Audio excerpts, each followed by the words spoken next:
Assalamualaikum warahmatullahi wabarakatuh. Pada kesempatan kali ini saya akan membahas terkait dengan PPh Pasal 4 Ayat 2. Nah, ini referensinya tentu saja tetap di Pasal 4 Ayat 2 Undang-Undang Pajak Penghasilan. Ya, secara substansi itu ada di Undang-Undang Nomor 7 Tahun 2021 sebagaimana telah diubah terakhir dengan Undang-Undang Nomor 6 Tahun 2023.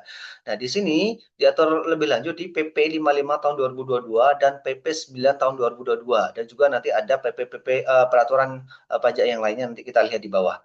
Nah, di sini konsep dasarnya apa itu pajak final? Karena apa? Pasal 4 ayat 2 itu adalah sifatnya bersifat final ya, teman-teman ya. Jadi sifatnya untuk PPh pasal 4 ayat 2 undang-undang PPh pasal 4 ayat 2 yang sebagaimana diatur di pasal 4 ayat 2 Undang-Undang Pajak Penghasilan itu bersifat final ya. Sifat kuncinya gimana? Sifat kuncinya di sini adalah pajak yang dikenakan dengan tarif dan dasar pengenaan tertentu atas penghasilan yang spesifik. Kemudian, sekali dipotong atau di-store, kewajiban pajak atas penghasilan tersebut dianggap selesai sehingga tidak dapat dikreditkan. Tidak dapat dikreditkan atau dikurangkan pada SPT tahunan PPh Badan atau orang pribadi di akhir tahun. Jadi udah selesai ya final. Terus kemudian di sini 6 pemicu utama PPh final. Dashboard skenario-nya di sini ada 6 ya. Nah, pertama adalah sewa tanah dan atau bangunan, kemudian ada jual beli properti atau pengalihan hak atas tanah dan atau bangunan. Kemudian yang ketiga adalah jasa konstruksi, yang keempat adalah bunga depositur bunga tabungan, kemudian yang kelima adalah omset UMKM, usaha mikro kecilan menengah, kemudian hadiah undian. Mari kita lihat di yang pertama, yaitu skenario pertama adalah sewa tanah dan atau bangunan menurut PP Peraturan Pemerintah Nomor 34 Tahun 2017. Dan objeknya ini apa? Objeknya di sini adalah sewa ruko. Kalau ada sewa ruko, kantor, rumah, gudang, dan seterusnya, itu dikenakan PPh Pasal 4 Ayat 2. Tarifnya berapa? Tarifnya adalah 10% dari jumlah bruto nilai persewaan. Nilai sewanya dikalikan dengan 10%. Nah, studi kasusnya adalah PT Maju Jaya menyewa gedung kantor milik Bapak Budi, wajib pajak orang pribadi ini Bapak Budi, selama 1 tahun. Nah, di sini nilai sewanya di sini adalah 120 juta. Nah, tarifnya adalah 10% sehingga pajak PPh final atas sewa sewa gedung kantor ini adalah 12 juta, yaitu diperoleh dari 120 juta kali 10% sama dengan 12 juta. Sehingga di sini kewajiban si penyewa yaitu PT Maju Jaya ini wajib memotong pajak, jadi memotong pajak 12 juta sehingga yang diterima oleh Bapak Budi itu hanya sebesar 108 juta karena 120 juta kurangi 12 juta sehingga yang terima bersih oleh Bapak Budi itu adalah 108 juta. Kemudian PT Maju Jaya sebagai penyewa itu memberikan bukti potong kepada Bapak Budi dan menyetorkan ke kas negara. Jadi 12 juta ini bukan Bapak Budi yang menyetorkan, bukan Bapak Budi yang menyetorkan ke kas negara tapi adalah PT Maju Jaya selaku penyewa. Terus kemudian skenario yang kedua, pengalihan hak atas tanah dan atau bangunan atau dalam bahasa awamnya adalah jual beli tanah dan atau bangunan. Namun secara aturan pajak itu namanya pengalihan hak atas tanah dan atau bangunan. Nah, di sini diatur di Peraturan Pemerintah Nomor 34 Tahun 2016 ya. Nah, di sini tarifnya adalah normalnya adalah 2,5%. Namun untuk rumah sederhana dan atau sang sederhana itu adalah tarifnya menggunakan tarif khusus yaitu 1%.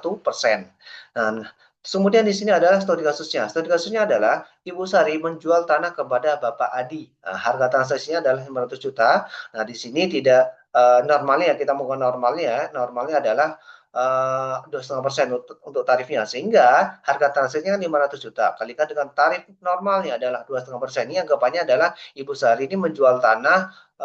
Oh ya ini kan untuk ini ya, untuk 1% ini adalah untuk rumah sederhana atau sangat sederhana. Sementara ini adalah jual tanah aja, sehingga tidak ada hubungannya sama yang 1%. Sehingga kita akan menggunakan yang 2,5%. Sehingga di sini 500 juta harga transaksinya, harga tanahnya kalikan dengan 2,5% sehingga pajaknya adalah 12.500.000 rupiah.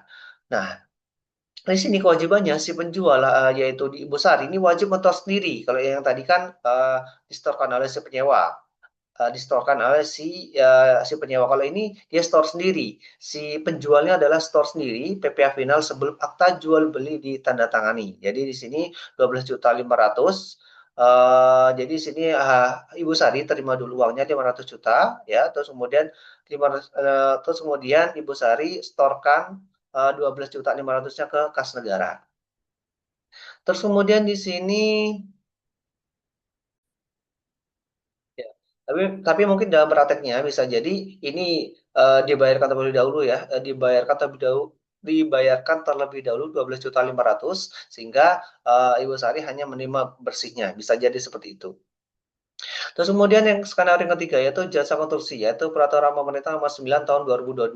Ya, di sini tarifnya itu tergantung ya, tergantung dari sertifikat badan usaha, kualifikasinya kecil, menengah atau besar, ya. Terus kemudian termasuk dalam pelaksanaan, perencanaan atau pengawasan konstruksi itu beda-beda. Kalau di sini kita lihat bahwa rentang tarifnya adalah 1,75% sama dengan 6%. Kita lihat salah satu contohnya, misalkan untuk kelas kualifikasi kecil.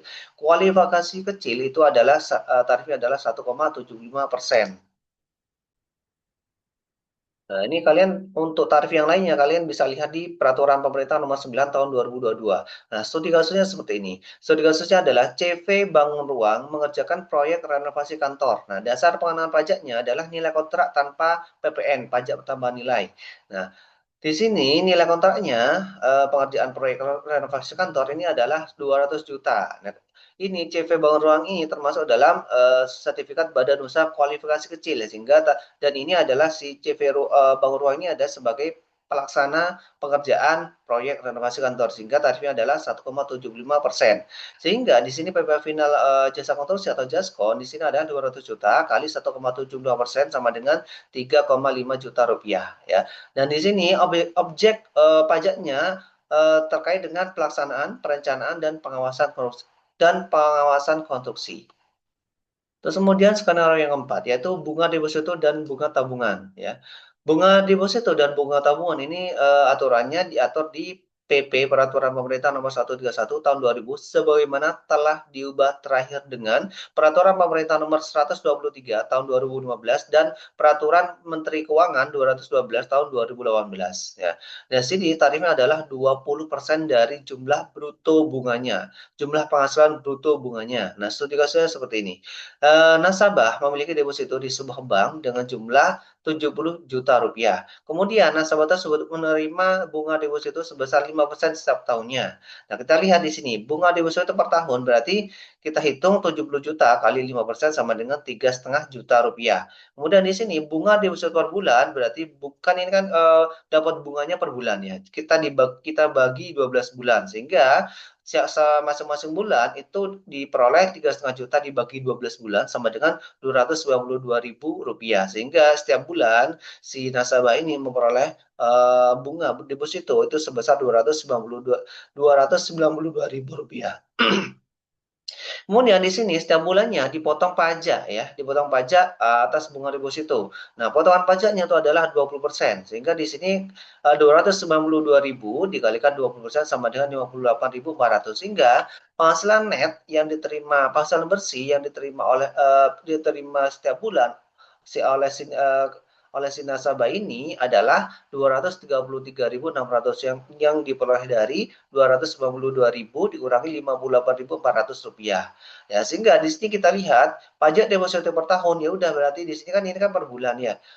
Per bulannya adalah 58.400. Sehingga ya udah dikalikan dengan 12 bulan sehingga pajak deposito per tahun itu adalah 700.800 rupiah. Nah, di sini kewajibannya adalah dipotong otomatis oleh bank. Jadi ini dihitungkan oleh bank. Pajaknya 20% ini dihitungkan oleh bank dan distorkan oleh bank. Jadi wajib pajak hanya menerima nilai bersih atau net dan melaporkan di SPT tahunan. Jadi si nasabahnya hanya cukup melaporkan di SPT tahunan atas penghasilan yang diterima setiap bulannya bahkan setiap tahunnya untuk misalkan di sini adalah 233.600 rupiah. Kemudian skenario yang kelima yaitu wajib pajak UMKM, usaha mikro kecil dan menengah. Ya, aturannya di Peraturan Pemerintah Nomor 55 Tahun 2022. Nah, ini kita untuk yang ini kita bahas terkait dengan wajib pajak orang pribadi UMKM, khusus wajib pajak orang pribadi UMKM ya. Terus kemudian pada dasarnya batas maksimal uh, usaha mikro kecil menengah ini adalah 4,8 miliar. Jadi tidak boleh lebih dari 4,8 miliar. Kalau lebih dari 4,8 miliar berarti sudah tidak termasuk dalam kategori usaha mikro kecil dan menengah, yaitu berarti kalau lebih dari 4,8 miliar dalam satu tahun, misal dari Januari sampai dengan Desember, omsetnya lebih dari 4,8 miliar, itu bukan lagi usaha mikro kecil dan menengah, tapi sudah usaha yang besar. Nah, di sini kita lihat bahwa untuk khusus UMKM ada batasan PTKP-nya, batasan penghasilan tidak kena pajak, batasan bebas pajak bagi wajib pajak orang pribadi UMKM yaitu berapa? Yaitu adalah 500 juta setahun. Nah, omset di bawah omset sampai dengan 500 juta ini dalam 1 tahun itu tidak dikenakan pajak alias pajaknya adalah nol ya. Ini omset 500 juta ke bawah. Kalau misalkan omsetnya 500 juta setahun berarti pajaknya adalah nol ya. Nah, setelah itu baru dikalikan dengan tarif yang tarifnya itu kecil ya itu sebesar 0,5% ya. Mari kita lihat ilustrasinya ya. Simulasi perhitungan ambang batas. Misalkan toko kelontong subur wajib pajak orang pribadi, ya wajib pajak orang pribadi. Toko kelontong subur ini memiliki omset Januari 200 juta, kemudian Februari 250 juta, kemudian di bulan Maret 60 juta. Sehingga kalau di total ini adalah eh, 510 juta. Ya, ini adalah 510 juta. Januari, Februari, Maret 510 juta. Nah, di sini omset Januari Februari ini kan sudah 450 yang diperoleh dari 200 juta plus 250 juta, 450 juta ya. Sehingga di sini di bulan Maret ini sudah masuk ke dalam batasan bebas pajak 500 juta ya, karena 510 juta itu ada di bulan Maret. Nah, sehingga di sini kan masih ada tabungan nih, ada tabungan ini 450 juta. Sementara batas bebas pajaknya adalah 500 juta dan di sini masih ada tabungan 50 juta. Nah, 50 juta ini dipakai di bulan Maret ya. Di bulan Maret 50 juta dipakai di sini sehingga sisanya 10 juta kan masih ada sisa di bulan Maret ya karena masuk ke 500 juta itu di bulan Maret ya sehingga sisanya ada 10 juta. Nah, 10 juta ini baru dikalikan dengan 0,5% tarif wajib pajak UMKM yaitu 0,5%. 10 juta kali 0,5% sama dengan 50.000 ya sehingga pajak terutang di bulan Maret itu adalah 50.000. Untuk pajak terutang di bulan Januari dan bulan Februari atau masa Januari atau masa Februari itu berarti nol ya, nol. Jadi pajak terutang masa masa Januari itu adalah nol. Kemudian pajak terutang masa Februari itu adalah nol. Kemudian pajak terutang di masa Maret itu adalah Rp50.000. Terus kemudian skenario yang keenam yaitu hadiah undian. Nah, di sini hadiah undian ini hanya berlaku untuk undian yang mengandalkan keberuntungan murni, bukan hadiah perlombaan atau kompetisi yang masuk dalam PPh pasal 21. Jadi intinya misalkan di sini nasabah memenangkan mobil dari undian bank. Jadi nggak apa-apain, cuman karena punya rekening di bank tersebut sehingga dapat hadiah undian bank sebesar 200 juta rupiah. Nah, itu yang dianggap sebagai mengandalkan keberuntungan tidak ada usaha apapun. Nah, terus kemudian di sini tarifnya adalah lebih besar yaitu 25% dari jumlah nilai bruto ya. Nah, di sini 200 juta kalikan 25% sama dengan 50 juta sehingga pajaknya di sini kenakan adalah 50 juta atas hadiah undian sebesar 200 juta rupiah. Nah, ini sumber aturannya diatur di Peraturan Pemerintah Nomor 132 Tahun 2000. Kemudian di sini kita lihat bahwa rangkuman dari PP Pasal 4 Ayat 2. Jadi untuk objek pajaknya yang sewa bangunan itu dasar pengenaan pajak adalah nilai brutonya, nilai bruto sewanya dengan tarif final 10% dan kemudian dipotong oleh penyewa dalam hal penyewanya adalah wajib pajak badan. Kemudian objek pajak untuk jual beli tanah. Jual beli tanah atau pengalihan atas tanah atau bangunan, dasar pengenaan pajaknya adalah nilai bruto pengalihannya, nilai bruto jual belinya, yaitu tarif final menggunakan tarif final 2,5%. Kemudian kewajibannya adalah restore sendiri oleh si penjualnya sendiri. Kemudian di sini objek pajak yang selanjutnya adalah bunga deposito atau tabungan. Terus kemudian di sini dasar pengenaan pajaknya adalah nilai bruto bunganya, berapa bunga yang diperoleh. Kemudian tarifnya bersifat final, yaitu di sini tarifnya sebesar 20%, kemudian dipotong otomatis oleh bank ya, sudah dihitungkan dan dipotong otomatis oleh bank dan setorkan oleh bank. Kemudian yang keempat adalah hadiah undian ya, yang hadiah undian itu terkait dengan yang mengandalkan keberuntungan murni, sangat murni sekali, tidak perlu usaha tiba-tiba dapat hadiah undian. Terus kemudian di sini dasar pengenaan pajak adalah nilai bruto hadiahnya, nilainya berapa nih hadiahnya. Terus kemudian bersifat final yaitu 25%, tarifnya 25%, kemudian dipotong oleh si penyelenggara undian.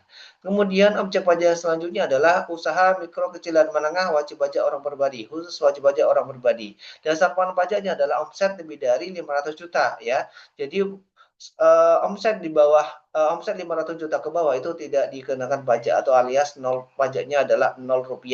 Nah, setelah lebih dari 500 juta baru dikenakan tarifnya adalah 0,5%. Dan itu pun di-store sendiri setiap bulan oleh si wajib pajak orang pribadi itu sendiri.